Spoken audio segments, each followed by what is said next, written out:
அன்பான சகோதர சகோதரிகளே, அதிகாலை நேர வணக்கம். இன்றைய நாளுக்கான ஜீவனுள்ள வார்த்தை ரோமர் 5:15 படி, தேவனுடைய கிருபையும் இயேசு கிறிஸ்து என்னும் ஒரே மனுஷனுடைய கிருபையினாலே வரும் ஈவும் அநேகருமே அதிகமாய் பெருகி இருக்கிறது. ஆமேன்.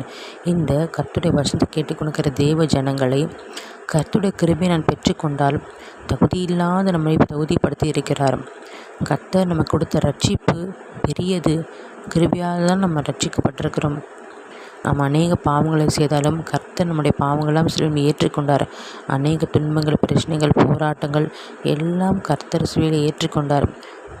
அதன் மூலமாக நமக்கு அநேக ஆசீர்வாதங்கள் உண்டு. சிலுவை பாடுகள் மூலமாக கர்த்தர் நமக்கு சுகம், சந்தோஷம், ரட்சிப்பு, விடுதலை, நித்திய வாழ்வு, ஐஸ்வர்யம் எல்லாம் கொடுத்து விட்டார்.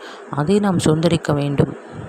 கர்த்தராகிய இயேசு கிறிஸ்து இந்த பூமியில் வராமல் போயிருந்தால் நாம் எல்லோரும் பாவத்துக்குள்ளாக அக்னியில் போடப்பட்டிருப்போம்.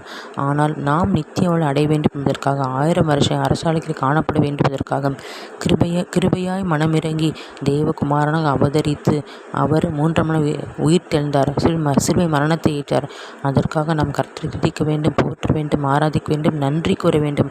நம் வாழ்க்கையில் அநேக நன்மைகளை கர்த்தர் செய்திருக்கிறார். அதை நாம் நினைத்து பார்த்து கர்த்தரிடமாக நாம் ஆராதிக்க வேண்டும், துதிக்க வேண்டும். நாம் நன்றி சொல்ல சொல்ல கர்த்தர் நம்ம வாழ்க்கையில் அநேக அற்புதங்களை செய்வார். நாம் ஸ்தோத்திரம் சொல்ல சொல்ல கர்த்தர் நம்ம கிருபை பெருகும்படி கர்த்தர் நமக்கு கிருபை தருவார். உங்களுக்காக நான் ஜெபிக்கிறேன். கர்த்தாவே, ஸ்தோத்திரம் கர்த்தாவே. அதிகாலை நேரத்தில் தகப்பனே, நம்முடைய தேவ சமூகத்தில் எங்கள் தெய்வ பிள்ளைகள் தகப்பனே ஸ்தோத்திரத்தை சொல்லி நன்றி பலிகளை ஏறெடுக்க கிருபை தாங்க ராஜா. புதிய மாதத்தை காணிச்சது கிருபைக்காக கோடி நன்றி ராஜா.